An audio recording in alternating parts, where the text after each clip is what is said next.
todos? Espero que estejam todos bem. Então vamos dar início, deixando os problemas todos lá fora, nos concentrando nesse momento aqui, que estamos abertos para novas informações. E iniciamos essa noite agradecendo então pela oportunidade de estarmos aqui hoje, pela oportunidade que o Divino nos deu por mais esse dia aqui de muita aprendizagem, de muito desafio superado. Que assim seja, graças a Deus.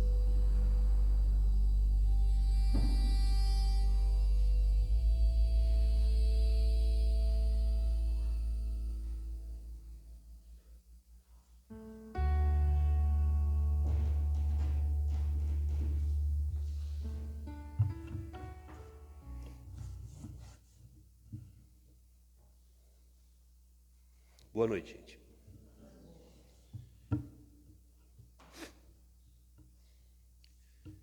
O capítulo 11 do Evangelho segundo o Espiritismo, ele tem o seguinte título: Amar ao próximo como a si mesmo. E o primeiro subtópico que Kardec montou nesse capítulo tem como título o maior mandamento, porque faz uma remissão ao Evangelho de Mateus, aquela passagem específica em que Jesus, conversando com os fariseus, com os doutores da lei, recebe a pergunta de qual mandamento seria o maior na visão do Cristo.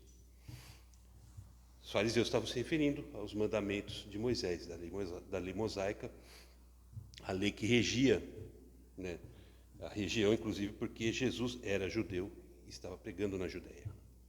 E aí Jesus responde dizendo que todos os mandamentos, toda a lei, todos os profetas, porque os judeus também tinham em muita conta os livros dos profetas, como a gente vê no Velho Testamento, a parte final do Velho Testamento dedicada aos profetas.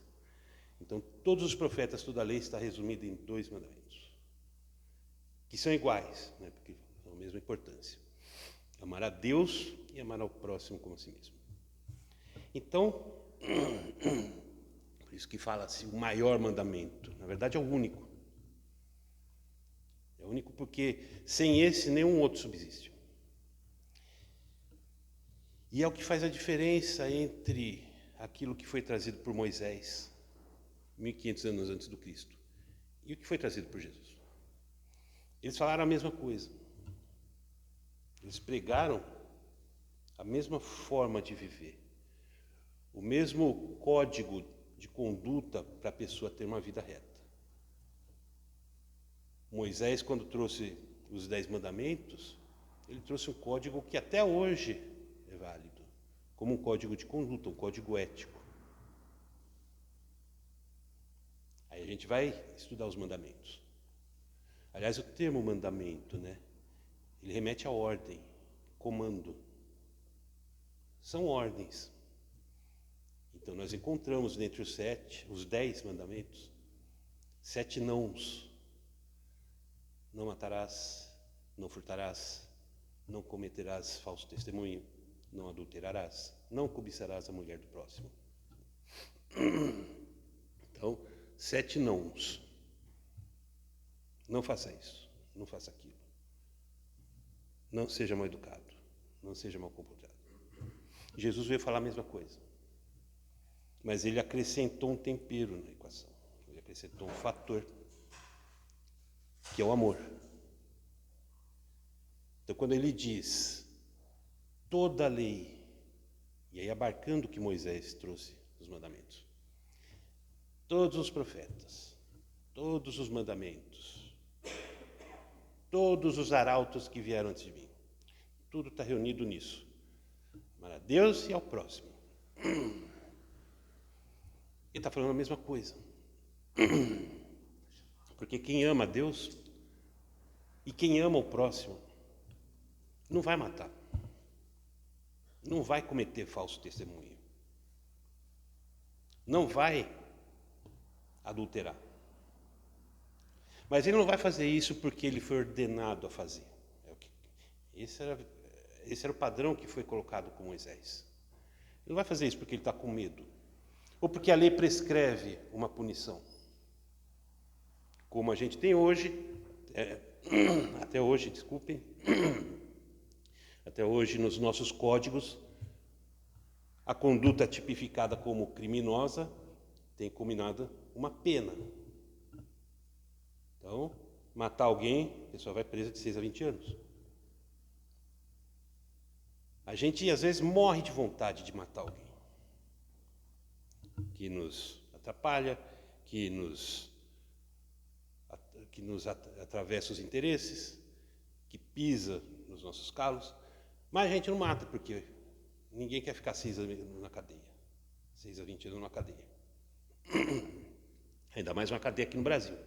A gente conhece muito bem as condições. Então nós temos uma contenção. Não quero. Não é por causa da morosidade. Não é porque eu considero o próximo meu irmão que eu vou deixar de ter esse pensamento. É porque eu não quero ser preso. É o limite. A força. A ordem. Porque toda ordem tem uma sanção pela sua violação. Jesus fala a mesma coisa, mas adicionando amor na equação. Ele coloca toda a escolha e todos os critérios de aplicação disso exclusivamente no indivíduo. Ele não vai fazer, mas porque ele, em hipótese alguma, ele vai conceber a possibilidade de causar um mal ao seu irmão. Isso é o amor. Não é uma ordem, ele não precisa. Ah, mas você está isento. Legítima defesa, você não vai preso se acontecer tal coisa. Não interessa, não vai fazer. Pela consideração maior que repousa no amor. Por isso que é o maior mandamento, como Kardec inicia o capítulo. Porque é a base. E aí ele começa escrevendo, dizendo que para entender esse amor, porque até hoje a gente não consegue entender isso direito. Por isso que a gente está aqui, estudando. Até hoje a gente não consegue ter a exata compreensão desse conceito. Porque muito confunde a nossa cabeça a visão do amor romântico. Aí as pessoas vêm e muitas vezes perguntam: como é que eu vou amar o meu inimigo? Sair de mãos dadas, abraçar. Não é disso que se trata. Essa é a visão do amor romântico, que tem que ter gestos físicos. Isso não é disso que se trata. O amor é muito mais profundo que isso. O amor que o Cristo ensinou e que nos prega, nos conclama a executar, é muito mais profundo que isso. Até porque abraços, beijos, o amor romântico, muitas vezes não é amor também. Fosse, pelo menos, né, vamos dizer, uma colocação específica desse amor gênero, a gente não teria os divórcios e separações que tanto tem por aí. Então, só por isso a gente já vê que esse amor romântico, a nossa visão centrada, o conceito do amor que desvia sempre para esse lado, para nos prevenir de sua aplicação, ela não é verdadeira por causa disso. Esse amor também não é amor. Geralmente não é, pode ter, mas geralmente não é. Então as coisas só começam a se movimentar a partir da compreensão desse conceito e da sua execução posterior. Por isso que Jesus fala, olha, tudo se resume aqui, tudo. As leis do universo, as leis divinas, todas elas se resumem no amor. E mais, elas se resumem no amor pleno, que deve irradiar ilimitadamente, indistintamente, ilimitadamente, para qualquer direção, em resumo. Por exemplo, no Sermão da Montanha, quando Jesus começa a ensinar depois de elencar as bem-aventuranças, aí ele fala: vocês aprenderam com os antigos, ame seus amigos e odeie seus inimigos. Mas eu vos digo para fazer diferente. Então começa aí o ensino moral do Cristo. aquela seção do Evangelho que contém toda a base moral do cristianismo, o Sermão da Montanha. Começa ali, começa justamente com essa passagem, né? Jesus falando isso. Vocês aprenderam assim: ame seus amigos e odeie seus inimigos. E apesar desse ter sido o primeiro ensinamento que ele deixou lá no Sermão da Montanha, que é a base moral do Evangelho, a gente ainda continua funcionando dessa forma, na nossa mente binária. Faz isso, não faz assim. Aqui pode, aqui não pode. Quem me favorece, eu favoreço. Quem não me favorece, eu desfavoreço. Quem não me respeita, eu não respeito. Quem me respeita, eu respeito. A gente continua funcionando numa espécie de modelo de troca, de permuta, que é totalmente incompatível com o modelo de amorosidade que o Evangelho nos prega. Porque ele é ilimitado, irrestrito, indeterminado. Tendo essas qualidades em mente, então a gente começa a raciocinar que, muito mais do que amar aqueles que nos amam, que nos são caros, a gente tem que buscar a concretização dessa base no ciclo de fora, além desses limites. O cunhado que te pediu dinheiro e não te pagou, o vizinho que não te respeita depois das 0 horas da noite, na hora que você quer dormir porque acorda cedo. As pessoas do dia a dia, e vejam, se a gente contabilizar ao final do dia, quantos incômodos a interação pessoal nos proporciona no dia a dia, a gente vai ter uma ideia de quantas oportunidades para aplicar esse amor irrestrito, para desenvolver esse amor irrestrito, a gente tem no nosso cotidiano. Porque são nessas ocasiões que esse amor vai florescer. Não é no nosso núcleo mais próximo, mais unido, mais querido. Aí já está desenvolvido, aí já tem um germe. Aí a gente só mantém, ou só vai nutrir. Ali nós só vamos nos nutrir para o verdadeiro campo de prova. Então vocês podem colocar aí todo tipo de pessoa, todo tipo de indivíduos em todas as ocasiões possíveis capazes de ocorrer no nosso dia a dia, que devem ser alvo desse exercício, diariamente, constantemente. A pessoa que te tenta puxar o tapete na empresa, um colega da empresa, não interessa. E a coisa vai além. E isso é feito assim, por quê? Porque a forma antiga de entender o amor, que ainda a gente carrega pelo atavismo, né, pelas coisas cristalizadas há tanto tempo, ela tem uma raiz que proporciona essa visão dualista e excludente, que é uma raiz fincada no egoísmo. Eu não vou doar para aquele que não me dá uma oportunidade, para quem eu não consigo extrair um benefício para mim. Eu não tenho por que dar atenção para quem não dispensa comigo esse mesmo grau de atenção. Então a regra que a gente se acostumou a usar, introjetou e traz ainda arraigado dentro do nosso ser, é justamente essa. O amor que eu tenho, ele é responsivo ao amor que eu recebo. Então, se eu não receber, eu não tenho.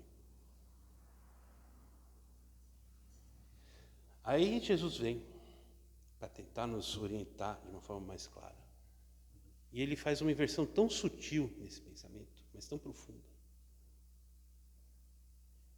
que deixa qualquer um de nós sem conteúdo para tentar uma réplica, tentar contradizer a ideia. Ele vai falar o seguinte: você quer entender como amar? Você quer aprender o que é amar, o que é esse amor de que eu estou dizendo, que eu estou pregando, você vai se acostumar a fazer para o próximo aquilo que você gostaria que ele te fizesse. Só isso. Como você gostaria de ser tratado? É dessa forma que você gostaria de ser tratado? Então você vai tratar o próximo dessa forma. Ponto. Não precisa mais nada. Ele inverte o raciocínio do nosso amor egoísta. De fazer para o outro somente aquilo na medida que eu recebesse do próximo. Ele faz o contrário. Você vai fazer o que gostaria, mas o que você gostaria é o padrão para você fazer para o próximo, para você aplicar no próximo. E esse padrão é tão completo e simples de entender porque todos nós temos a exata noção da melhor forma que queremos ser tratados. Tudo bem, eu sei que existem algumas questões excedentes, por exemplo, tem gente que é masoquista, mas isso daí é um transtorno de personalidade, isso daí não é um comportamento normal. Então isso não se considera. Então, tirando as doenças mentais, todos nós sabemos como queremos ser tratados, com que grau de respeito nós queremos ser tratados, com que grau de consideração nós queremos ser tratados. A gente sabe, todos nós sabemos. Então ninguém pode negar ou alegar ignorância. Como que eu vou fazer isso? Não, você sabe. Cada um de nós sabe. Ninguém precisa estudar, se debruçar e adquirir conhecimentos extensos para entender isso. Não. A gente já traz conosco isso na nossa vivência diária. Use isso, então, para se relacionar com o próximo. E aí você estará praticando esse amor. Esse amor cristão. Esse amor ágape, do grego. Aquele amor que supere muito aquela questão do par, do casal, do romance. É o amor pleno, geral. Ele se irradia para todos. Inclusive, aqui a gente vai no final do capítulo, tópico 14, aí temos aqui o último item do capítulo, escrito por Kardec, caridade para com os criminosos. Mas criminoso também é destinatário do nosso amor? Claro que é. Claro que é. Perguntar, algum de nós já se lembrou algum dia de orar por Hitler, por exemplo? Devíamos. Aquele serial killer que aparece no noticiário, que foi preso, e assim, o assado. Tem vários, Hoje em dia, a nossa psicosfera está muito carregada, muito densa. Muitas pessoas têm sido afetadas por isso, e volta e meia acontece uma explosão por aí. Um fio que fica desencapado. E aí as tragédias acontecem, a gente vê isso. Mas essas pessoas que cometeram isso, a grande massa vibra ódio. Aí vai ler o telejornal, ou ler os jornais, aqueles políticos que roubam e continuam lá e fazendo as coisas que tem que fazer. E as pessoas continuam. Por que essa pessoa vive tanto? Quem é bom morre cedo. Essas tranqueiras continuam por aí e continuam roubando e não acontece nada com eles.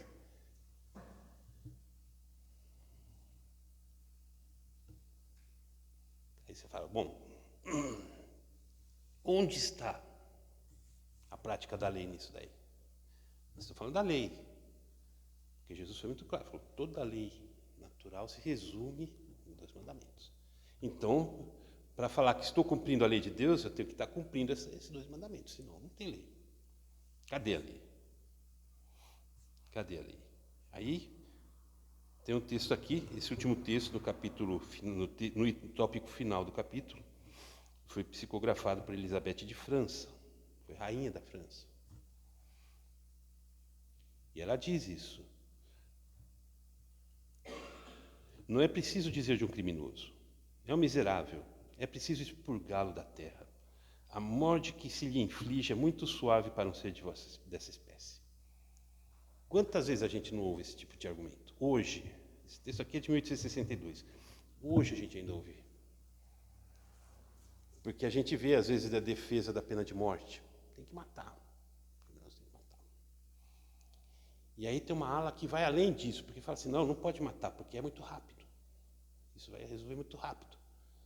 Tem que fazer o cara sofrer. Então a pessoa é contra a pena de morte, mas por um motivo pior, para fazer sofrer. Aí você fala, bom, se nós estamos aqui, e veja, não é que nós somos aqui uma parcela, vamos dizer assim, uma parcela menor, uma parcela reduzida da população, né, que está buscando, né, um senso espiritual para a existência. Né? A maioria da população brasileira, estou falando do Brasil, é religiosa. Alguma vertente ou outra, mas é religiosa. Quase 80% da população brasileira se diz religiosa. Segue alguma religião. Então, de 220 milhões de habitantes, é bastante coisa. 170 milhões, mais ou menos, daria 80%. É muita gente. Entende? Por que a nossa sociedade ainda está tão turbilhonada desse jeito? Tão conflituosa desse jeito? Porque essa religião que a gente diz ter, ela não é encontrar eco no nosso comportamento. E por quê? Porque a gente perde tempo com as filigranas da lei. Não, eu tenho que cumprir os rituais, eu tenho que cumprir as formas, eu preciso ir toda semana na missa, eu preciso ir toda semana no centro, eu preciso fazer evangelho no lar toda semana, eu preciso pagar o dízimo, enfim, as formas da coisa. Quando as formas, e mesmo as questões secundárias da lei divina, elas são só secundárias porque toda a essência está resumida no amor. Então, para cumprir a lei de Deus, as leis naturais, a gente só pode cumpri-las através do amor. E se isso não estiver presente na nossa visão, no nosso agir, não tem lei. Por mais que a gente ache que está fazendo. Mas eu sigo, eu leio, eu estou fazendo de acordo com o que eu acho que está certo. Mas não está. Porque peca pela base. Mas eu achei que estava certo. Será que isso daí não vai ajudar? Depende. Se você fizer uma prova de geografia, te perguntarem qual que é a capital do Brasil, você falar, eu acho que é São Paulo. Não é. Mas você achou. Você vai ganhar alguma nota por causa disso? Não vai, né? O professor não vai te dar meio ponto, porque, não, tudo bem, ele errou, mas ele achava que estava certo. Merece meio ponto, não vai. Não é assim que funciona. Por isso que Jesus veio. Por isso que ele fez o que fez, viveu o que viveu, explicou o que explicou, ensinou o que ensinou. Para que fizéssemos, para que aprendêssemos. Porque o progresso, a meta, depende dessa compreensão. E no sentido amplo. Quando Kardec escreveu isso aqui, a sociedade era diferente, muito diferente da nossa. Você podia divisar muito bem, numa cidade grande, por exemplo, você falava, não, tem o bairro onde ficam os criminosos. A gente evita, porque ali só tem criminoso. Aqui tem o bairro dos banqueiros, ali tem o bairro dos religiosos. Era uma coisa mais estruturada, mais separada, porque era menor. Agora, hoje em dia, não, está tudo misturado. E como a população está se multiplicando, então, proporcionalmente, os volumes se multiplicam. Falar assim, 10% da população na época de Kardec era bandida, era criminosa. Vamos imaginar. Hoje continua sendo nessa faixa de 10%. Só que são 10% de 8 bilhões. É muito mais gente do que naquela época. Então, a chance de toparmos com pessoas que vivem de forma desviada é muito maior. Matematicamente falando, numericamente falando. Que nos exige, então, com mais razão ainda, a compreensão e a prática desse mandamento. Mandamento-chave, mandamento mestre. Para poder concretizar o nosso plano de evolução. Para podermos sair da estagnação, avançar. A gente não vai chegar e pedir perdão, e ir no fórum, invadir o julgamento de alguém ou de algum homicida lá e pedir. Não, excelência, absolva. Ele não merece. Não é isso que se trata. Não é disso que se trata. Mas de ter respeito por ele, ter consideração por ele. É o que Jesus ensinou lá atrás. Você aprendeu a odiar seus inimigos? Não, o que eu falo é para você orar por eles. Para que eles melhorem. Para que eles se tornem bons, para que eles aprendam. Porque se as vítimas dessa pessoa podem sofrer alguma coisa ali momentaneamente, o sofrimento daquele que pratica é muito maior, enquanto ele estiver em erro. É muito maior. Pelo peso da ignorância ainda, isso multiplica-se. Então a gente precisa pensar neles, mas pensar com o coração. Isso é o amor. É vibrar por eles. É desejar para eles o sucesso. Aí, ainda fecha o capítulo com uma pergunta. Aqui é uma pergunta que foi feita para Allan Kardec, que respondeu numa das sessões de Kardec, pegando esse gancho. Que ele falou, bom, se é para ter caridade para com os criminosos, e se a gente se depara com alguém que está em perigo de morte? Uma pessoa que está em perigo de morrer, numa situação de risco extremo, eu posso salvá-la, mas eu posso me arriscar salvando-a, posso me arriscar a perecer. E essa pessoa é um criminoso. Eu devo arriscar minha vida para um criminoso? Então, veja, aqui a gente está falando, em tese, é preciso ter caridade com os criminosos? Também, sem sombra de dúvida, também. Aí ele vai aprofundar a pergunta. E dentro desse conceito de caridade, de orar por eles, de desejar que eles melhorem, eu também devo chegar até esse ponto, se eu estiver diante dessa situação, de arriscar minha vida para salvar a vida de um criminoso?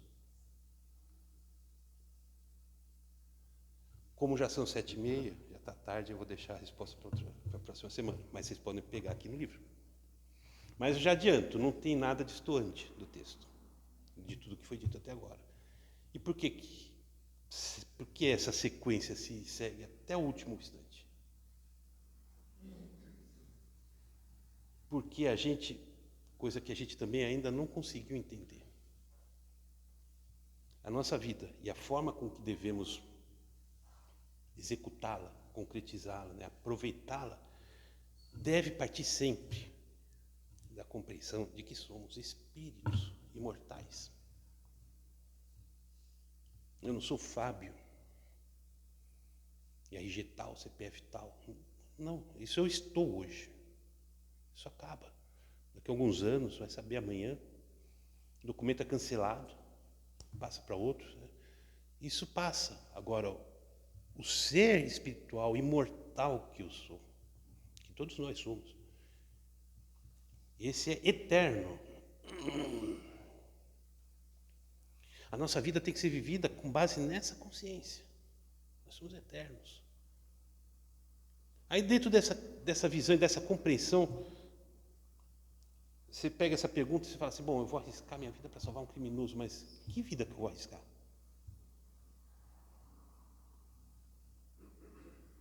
O que eu estou arriscando aqui? Eu arrisco deixar a oportunidade de aplicar e de executar essa lei de amor de uma forma mais incisiva que o destino me ofereceu. Isso eu posso perder. Agora, a vida, estou perdendo? Não. Muda muito a perspectiva das coisas, dessa compreensão. Inclusive, na hora de praticar a suma dessa lei divina, que é aquilo que vai nos sustentar o progresso. O amor. Então, é um capítulo profundo, porque é a base de tudo aquilo que a gente veio buscar aqui na Terra hoje. Falar em amor. Não tem outra coisa. A gente está reencarnando aqui para isso. E volta, e volta, e volta para tentar, de uma vez por todas, entender e falar, vou viver com base nisso. Eu aprendi. Porque para outros planos são outros aprendizados. No mundo de regeneração, aí já não está mais falando em aprender. O amor já não é mais o objetivo do aprendizado, porque isso já foi conquistado. Aí já são outros limites, outras ideias. Para a gente ainda não dá para saber o que vem depois de aprender o amor. A gente não chega nesse limite ainda. Porque a gente não chegou nesse teto nosso. Então precisamos disso. Vamos pôr em prática isso. Precisamos pensar. A tormenta do mundo hoje é exclusivamente por conta da falta do amor. O mundo está conflitado por causa da falta do amor. Agora, não é porque as pessoas não sabem disso. Sabem. A grande maioria sabe. No Brasil são 80%. Esse percentual ele se replica em praticamente todos os países, com alguma exceção ou outra, mas a maioria se replica mais ou menos nesse nível. Tem tanta gente já espiritualizada, com uma orientação voltada na religião, na base moral da espiritualidade, sabe. Mas não temos, então o que acontece? Isso é um problema de responsabilidade. Aí já ultrapassa questões de ignorância, já entra no campo da responsabilidade. Então respondemos pela nossa omissão, porque a gente sabe. O que falta para colocar isso em prática? Por quê? O que está me impedindo de me soltar de vez nesse caminho? É essa questão que a gente tem que buscar, investigar. Porque há alguma coisa. Porque a gente se emociona, aí passa a série na TV The Chosen, a gente vê as coisas tão bonitas representadas ali, né? E ali é uma representação artística. Pálida, porque a gente não estava lá 2000 anos atrás para ver a magnitude de tudo aquilo que aconteceu. Com Cristo ali presente, vivenciando aquilo pessoalmente, com todo mundo que estava lá. A gente sente os ecos dessa energia até hoje. Até hoje. Qualquer coisa que abra, em qualquer campo, TV, literatura, que fale, que faça menção a isso, já traz uma carga de energia. A gente sente. Porque isso ainda continua muito forte. Isso pega a gente. Mas, ao mesmo tempo, pega, mas não contagia de modo a fazer com que a gente imite o Cristo. Então é preciso entender o que está bloqueando, para tirar esse bloqueio. Porque é a única coisa que falta, a única coisa, para a gente avançar de fase, assim, para se habilitar esse mundo de regeneração que a Terra está se transformando. É a única coisa, única. Não precisa saber, entender as interpretações, não precisa de interpretação nenhuma. Decorar o livro dos Espíritos, não precisa nada disso. Ser médium, não precisa nada disso. Precisa amar. No limite das nossas forças, no limite das nossas capacidades. Só isso, só. Não está difícil, né? Então, o convite fica para que todos nós reflitamos sobre isso. O que nos falta para concretizar isso? O que está nos impedindo de avançar livremente? E aí, para que essa reflexão seja mais bem sucedida, recomendo estudar em casa, capítulo 11 do Evangelho segundo o Espiritismo. Tem na internet disponibilizado gratuitamente, PDF, para todo mundo acessar, sem problema algum. Aproveitem, meditem, reflitem, estudem, porque é importante, é muito importante. Então, agradeço a paciência de vocês, que vocês tenham uma ótima semana e que Deus os abençoe a todos. Muito obrigado e até a próxima. Então a gente vai levando o nosso pensamento com muita alegria no coração, envolvidos pelas vibrações que preenchem esse espaço, vibrações abençoadas para estimular nessa nossa nova reunião a intuição, a compreensão, para a gente buscar aprender os mais profundos significados do Evangelho do Cristo à luz da doutrina espírita, explanados por Kardec. E a todos esses amigos espirituais que nos recebem aqui hoje, que nos preparam esse ambiente e que nos acompanham, desvelando-nos com essa amizade, com esse companheirismo, o nosso projeto de crescimento, de renovação espiritual. Aos nossos mentores, aos mentores da casa, aos mentores desse trabalho, o nosso muito obrigado por mais uma oportunidade de reunião, por mais uma oportunidade de crescimento, de iluminação interior. Pela amizade, pela parceria, pela alegria que dispensam, pela constatação de que seguimos ainda no nosso caminho, apesar das dificuldades e das adversidades que o mundo nos oferece. E levando mais pensamento, a gente busca aquele que é a razão pela qual estamos aqui hoje, aquele que nos trouxe pessoalmente esse guia bendito de iluminação, que exemplificou-nos passo a passo a sua aplicação e que permanece diuturnamente no nosso horizonte como um farol a nos iluminar o caminho e a nos infundir segurança, fé, coragem e força para prosseguir e avançar na jornada, superando os tropeços que o mundo nos apresenta. Ao nosso Mestre, Senhor Jesus Cristo, nosso muito obrigado pelo seu amor, pela sua paz, pela sua caridade, pela sua misericórdia para conosco. Que seu amor aqueça todos os corações aqui presentes hoje. Que cada um de nós possa retornar aos seus, envolvido pela sua luz, inspirado no seu exemplo e nos seus ensinamentos, a realizar no seu dia a dia esse aprendizado, concretizando perante aqueles com quem vivemos e auxiliando dentro das nossas limitações, a tornar esse mundo cada vez mais integrado dentro desse Evangelho, propagando e exemplificando como o Senhor fez conosco. Que a gente possa dar o nosso quinhão para unir essa família humana cada vez mais nos laços de paz e de fraternidade mais profundos promanados por nosso Pai. Que assim seja, graças a Deus e graças a Ti, Jesus.